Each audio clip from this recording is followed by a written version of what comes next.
स्वागत है दोस्तों, एक बार पुनः आपका हमारे YouTube channel online coaching by doctor Sudhir sir में। दोस्तों, 2 चरणों की परीक्षाएं संपन्न हो चुकी हैं।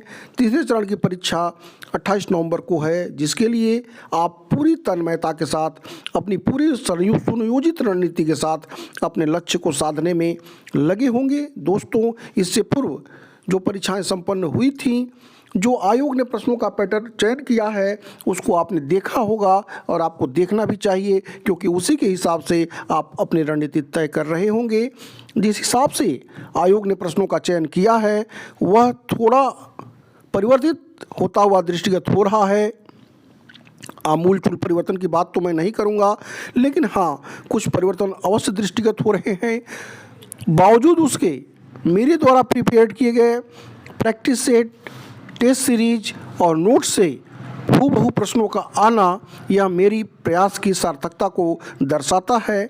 आप प्रथम चरण से लेकर के और जो 4 फेज में परीक्षाएं हुई, जो दोनों चरणों में आपने पाया, जिस तरह से आप कुछ एग्जाम्पल मैं प्रस्तुत कर रहा हूं, यद्यपि नोट्स भी मेरे प्रभावशाली रहे हैं, उनसे भी प्रश्न आए हैं, लेकिन जिस तरह से टेस्ट सीरीज से हूबहू प्रश्नों का आना, प्रैक्टिस सेट से हूबहू प्रश्नों का आना आप यहाँ देख रहे हैं, यह अपने आप में हमारे प्रयास, आपके सहयोग, आपके सम्मान, आपने जो प्रेरणा दी उसको दर्शाता है। मैं पूरा श्रेय आपको देता हूँ कि लगातार हम आपके साथ जुड़े रहे, हमने प्रयास किया।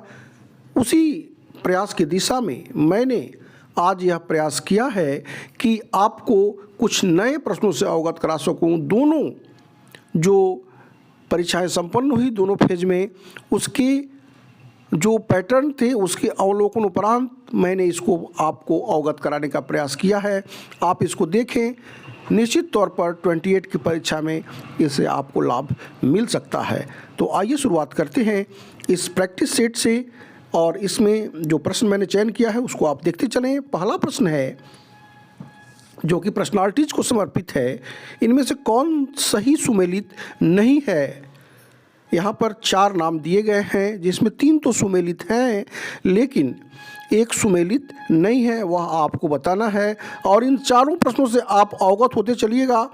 जीसी मुर्मू आप देख रहे हैं, जीसी मुर्मू, और इनके सामने दिया गया है OPCW, यह सही है।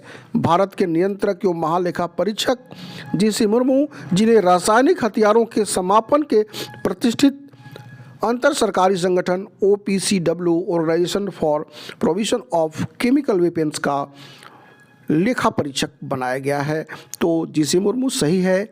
अब्दुल्ला शाहिद, संयुक्त राष्ट्र महासभा, आप निश्चित तौर पर अवगत होंगे, मालदीव के विशेष विदेश मंत्री तथा संयुक्त राष्ट्र महासंघ के 76वें अधिवेशन के अध्यक्ष निर्वाचित हैं। जबकि इब्राहिम रईसी को ईरान के राष्ट्रपति का पदभार 3 अगस्त 2021 को दिया गया है। जबकि अजय मल्होत्रा की बात की गई है। अजय मल्होत्रा आप यहाँ देख सकते हैं, यहाँ सार्क दिया हुआ है, जबकि अजय मल्होत्रा का संबंध सार्क से न होकर के मानवाधिकार परिषद की सलाहकार समिति के पहले भारतीय अध्यक्ष से है। तो Ajay Malhotra human right commission होना चाहिए, सार्क नहीं होना चाहिए, यही इसका सही सुमेल नहीं है। बढ़ेंगे दूसरे प्रश्न की तरफ। दूसरा प्रश्न आप देख रहे हैं, किस देश ने अंतरिक्ष में कचरे की समस्या से निपटने के लिए 2023 तक विश्व का पहला लकड़ी से बना उपग्रह बनाने की घोषणा की है। कचरे से निपटने के लिए यद्यपि न्यूजीलैंड और यूरोपियन एजेंसीज ने भी इस तरह के प्रयास किए हैं, लेकिन कचरे से निपटने के लिए 2023 तक विश्व का पहला लकड़ी से बना उपग्रह बनाने का जो प्रयास किया है वह किया है जापान ने। The move is aimed not only at pitching a new technology for commercial satellites but also to help to protect the environment. So Japan is the right answer of this question. Now move to the question number 3. तीसरा प्रश्न यहाँ पे कह रहा है कि जुलाई 2021 में पहली बार कौन सा सिंधु घाटी सभ्यता से जुड़ा स्थल यूनेस्को की विश्व धरोहर सूची में शामिल किया गया है। जुलाई 2021 में पहली बार, मैं आपको बता दूं कि भारत का पहला अगर कोई शहर सम्मिलित किया गया है जो सिंधु घाटी सभ्यता से है तो वह है धौलावीरा। धौलावीरा जो स्थित है कहाँ पे, गुजरात में। आप धौलावीरा को अपने जहन में निश्चित तौर पर रखिएगा। बढ़ चलेंगे हम चौथे प्रश्न की तरफ, और चौथा प्रश्न कह रहा है संयुक्त राष्ट्र के इतिहास में ओजोन अवक्षयकारी पदार्थों पर वह पहली संधि कौन है जिसे 198 देशों द्वारा 198 कंट्रीज द्वारा सार्वभौमिक अनुसमर्थन प्राप्त हुआ है? Which is the first treaty on ozone depleting substances in the history of the United Nations which has received universal ratification by 198 countries? आपको बता दें, ओजोन अवक्षयकारी पदार्थों पर मॉन्ट्रियल प्रोटोकॉल एक ऐतिहासिक बहुपक्षीय पर्यावरण संधि है जिसको 198 देशों द्वारा किगाली, जो नवीनतम संशोधन है, किगाली संशोधन के द्वारा इसको यह मान्यता मिली है। अगले प्रश्न की तरफ बढ़ते हैं। विश्व का प्रथम प्लेटिपस अभ्यारण्य मार्च 2021 में किस देश में स्थापित किया जाएगा? हम आपको बता दें कि मार्च 2021 में ऑस्ट्रेलिया के संरक्षणवादियों द्वारा प्लेटिपस के प्रथम विश्व अभ्यारण्य स्थापित करने की योजना बनाई गई है। नेक्स्ट क्वेश्चन 6 नंबर पे हम जब बढ़ते हैं तो यहाँ पर ऑपरेशन खंजर की बात की गई है। ऑपरेशन खंजर भारत तथा किस देश के बीच का आतंकवाद विरोधी अभ्यास है? दोस्तों, यह अभ्यास है भारत और किर्गिस्तान के बीच का आतंकवादी विरोधी अभ्यास है। किर्गिस्तान इसका सही जवाब हुआ। बढ़ चलेंगे अगले प्रश्न की तरफ। अगला प्रश्न टीचिंग एप्टीट्यूड से है। शिक्षण का कौन सा स्तर शिक्षक और शिष्य दोनों को तथ्यों को आत्मसात करने हेतु सक्रिय भूमिका प्रदान करता है? दोस्तों, इसका जो सही जवाब होगा वह होगा अवबोध स्तर, अंडरस्टैंडिंग लेवल इसका सही जवाब होगा। बढ़ेंगे हम अगले प्रश्न की तरफ, और अगला प्रश्न यहाँ पर आप देख रहे हैं जो शिक्षण प्रक्रिया के निम्नलिखित सोपानों को क्रम में व्यवस्थित करें तथा नीचे दिए गए कूट में सही उत्तर चुनिए। दोस्तों, इस तरह के प्रश्न आयोग के जो लास्ट जो फेजेस के एग्जाम हुए हैं उसमें आए हैं। यहाँ पर आपको मिलाना है, इसको संदर्भित करना है, सीक्वेंस में लाना है। तो इसकी जो शुरुआत होगी वह होगा शिक्षण उद्देश्यों का निरूपण। उसके बाद हम बढ़ेंगे वर्तमान ज्ञान को पूर्व ज्ञान से संबंधित करने के दौरान, और उसके बाद शिक्षण सामग्री की प्रस्तुति, साथ ही साथ मूल्यांकन और पुनः शिक्षण। यानी कि इस प्रश्न का जो डी ऑप्शन है वह आपका सही जवाब होगा। बढ़ेंगे अगले प्रश्न की तरफ, और अगला प्रश्न भी एक बार पुनः समर्पित है आपके टीचिंग एप्टीट्यूड की तरफ, जिसमें कह रहा है कि क्षमता निर्माण कार्यक्रम यानी कि कैपेसिटी बिल्डिंग प्रोग्राम जो भारत ही नहीं बल्कि दक्षिण एशिया में भी शिक्षा की योजना संबंधित है का संचालन किस संगठन द्वारा किया जाता है? दोस्तों, हम बता दें कि इसका जो संचालन है वह NUEPA यानी कि national university of educational planning and administration के द्वारा किया जाता है। बढ़ेंगे हम अगले प्रश्न की तरफ, और अगला प्रश्न है शिक्षण प्रक्रिया में शिक्षक किस रूप में कार्य करता है? दोस्तों, जैसा कि आप जानते हैं कि वेरिएबल्स ऑफ टीचिंग में जो शिक्षक है वह स्वतंत्र चर के रूप में कार्य करता है, जबकि स्टूडेंट्स जो होता है वह डिपेंडेंट यानी कि आश्रित चर के रूप में काम करता है। आप इससे अवगत होंगे। बढ़ चलेंगे हम अगले प्रश्न की तरफ, और अगला प्रश्न जैसा कि आप जानते हैं आपको ICT भी आपकी महत्वपूर्ण भूमिका निभा रही है, और यहाँ पर प्रश्न जो मैंने रखा है आपके लिए कि निम्न में से कौन सा 10 खरब कैरेक्टर्स को दर्शाता है? जो ये इकाइयाँ दी गई हैं दोस्तों, इसमें जो आपका टेराबाइट्स होगा वह बिल्कुल सही जवाब होगा। टेराबाइट्स 10 ट्रिलियन कैरेक्टर्स को दर्शाता है। Terabyte is the right answer of this question. Now move to the question number 12, और 12 क्वेश्चन आप देख रहे हैं जिस तरह से कुकीज वगैरह संबंधित प्रश्न आए थे, यहाँ पर मैंने चयन किया है आपको उस तरह के प्रश्नों का, और यहाँ पे कह रहा है कि इंटरनेट उपयोगकर्ता जो फेक ईमेल या संदेश जो इंटरनेट उपयोगकर्ता को जो भेजे जाते हैं जो देखने में वैध वेबसाइट से आए हुए लगते हैं, क्या कहलाते हैं? दोस्तों, इसका जो सही जवाब होगा वह होगा फिशिंग। इसको हम फिशिंग के रूप में जानते हैं। बढ़ेंगे हम अगले प्रश्न की तरफ। Phishing is the right answer of this question. Now move to the question number next जो है आपका 13 क्वेश्चन है। 13 कह रहा है ISDN किसका संक्षिप्त रूप है, किसका यह एब्रीविएशन है? International services digital network. इसका सही जवाब होगा ए, सही ऑप्शन है। और हम बढ़ेंगे इंटरनेशनल सर्विस डिजिटल नेटवर्क, ए इसका सही जवाब हुआ। बढ़ेंगे हम अगले प्रश्न की तरफ और अगला प्रश्न यहाँ पे है लोगो, अलगोल, कोमल, सी शार्प सामान्यतः कंप्यूटर प्लांट में शुमार किए जाते हैं। किस रूप में शुमार किए जाते हैं, किस रूप में जाने जाते हैं? हम आपको बता दें कि लोगो, अलगोल, जो भी ऑप्शन यहाँ पर देख रहे हैं आप, कोमल, सी शार्प, ये सारे कंप्यूटर भाषा के रूप में जाने जाते हैं। तो as computer language, as a computer language. आप पढ़ेंगे अगले प्रश्न की तरफ। और अगला प्रश्न जो है 15वां प्रश्न बड़ा ही इंपॉर्टेंट है, जो कि आपके यूनिट 5 से है। जो हिस्ट्री, जो आपकी कल्चरल और इंडियन हिस्ट्री एंड कल्चर है, इनमें से किस शासक द्वारा भागवत गीता, योग वशिष्ठ, उपनिषद एवं रामायण का अनुवाद फारसी में करवाया गया था? तो यह यहाँ पर जो ऑप्शन आप देख रहे हैं, इसमें दारासी को इसका सही जवाब होगा। हम बढ़ेंगे अगले प्रश्न की तरफ और अगला प्रश्न कह रहा है कि निम्नलिखित में से किस विद्रोह का वर्णन बंकिम चंद्र चटर्जी द्वारा अपनी पुस्तक आनंद मठ में किया गया है?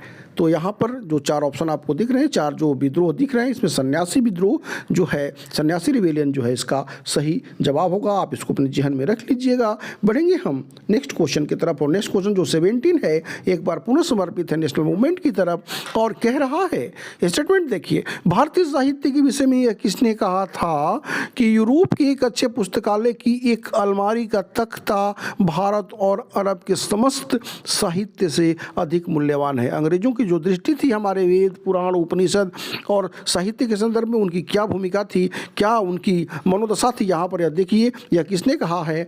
तो यह कहा था, आप 4 ऑप्शन यहाँ पर देखिए, लॉर्ड मैकाले ने यह बात कही थी कि यूरोप की एक अलमारी की जो तख्ता है उसमें जो पुस्तकें हैं, उनकी जो ज्ञान है वो भारतीय साहित्य और अरबी साहित्य से भी ज़्यादा है। बढ़ेंगे हम अगले प्रश्न की तरफ। कौन सुमेलित नहीं है? Who is not matched? तो यहाँ पर जो मैच्ड नहीं है वह आपको बताना है। इस तरह से प्रश्न आए थे और आपने देखा होगा कि सुभाष चंद्र बोस जी की जो पुस्तक दी थी लास्ट पेजेज में, वो सारे आपको, जो मैंने अपना टेस्ट सीरीज और जो मैंने अपना प्रैक्टिस सेट दिया है, मेरे सारे प्रश्न करीब करीब आए हैं, नोट्स से आए हैं, वह ईश्वरी कृपा रही है। यहाँ पर यह प्रश्न देखिए, नागानंद, नागसेन, राजतरंगिणी, कलहर, हर्षचरित, बाणभट्ट, रत्नावली, हर्षवर्धन। दोस्तों हम आपको बता दें कि नागानंद जो है वह हर्षवर्धन की ही रचना है। नागानंद जो है प्रियदर्शी का, नागानंद और रत्नावली यह हर्षवर्धन की रचना है, न कि नागसेन की रचना है। तो नागसेन यहाँ पे गलत है। तो इस तरह से इसका ए आंसर सही हुआ। हम बढ़ेंगे अगले प्रश्न की तरफ और अगला प्रश्न जो है एक बार पुनः बहुत ही महत्वपूर्ण है, जो मैंने आपके लिए पिकअप किया है। किसानों से लगान वसूली का सूर्यास्त कानून किस व्यवस्था का अंग था? जिस तरह से आयोग प्रश्नों का चयन कर रहा है, आपको प्रश्नों को लेकर के सजग हो जाने की आवश्यकता है। जो भी मैंने भी यहाँ पर उस तरह के प्रश्नों का निर्माण करने का प्रयास किया है। The sunset law of collecting rent from farmers was a part of which system? दोस्तों यह अस्थाई बंदोबस्त जो परमानेंट सेटलमेंट था लॉर्ड कॉर्नवालिस का, उसका अंग था। इसको आप अपने जहन में रखिएगा। बढ़ चलेंगे हम अगले प्रश्न की तरफ और अगला प्रश्न जो है, भारत की किस नदी को विश्व की सबसे विश्वासघाती नदी के रूप में जाना जाता है? तो यह है हुगली। हुगली जो जिसकी नौकायन की समस्या को देखते हुए इसे विश्व की सबसे विश्वासघाती नदी के रूप में जाना जाता है। बढ़ चलेंगे हम अगले प्रश्न की तरफ और अगला प्रश्न कह रहा है कि लोकसभा में विपक्ष दल के लिए होने के लिए न्यूनतम कितनी सीटों की आवश्यकता होती है?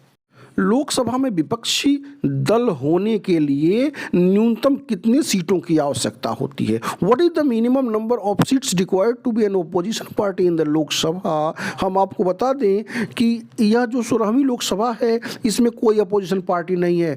यह आपको अपने ध्यान में रखना होगा। क्यों नहीं है? कि there was no leader of the opposition party in the 16th Lok Sabha as the Indian parliament rules state that a party in the Lok Sabha must have at least 10%, यानी कि 55, जो 545 सीट्स है टोटल सीट, तो 55 एटलीस्ट सीट होने चाहिए, तभी किसी पार्टी को हम कंसिडर कर सकते हैं ऑपोजिशन पार्टी के रूप में। जैसा कि आप जानते हैं 16th लोकसभा में नेशनल कांग्रेस ने जो मुख्य विपक्षी पार्टी के रूप में थी या है, उसने मात्र 44 सीटें ही प्राप्त करी थी। तो इसका जवाब आप देख चुके होंगे। बढ़ चलेंगे हम अगले प्रश्न की तरफ। 22वां प्रश्न यहाँ पर आप देखें।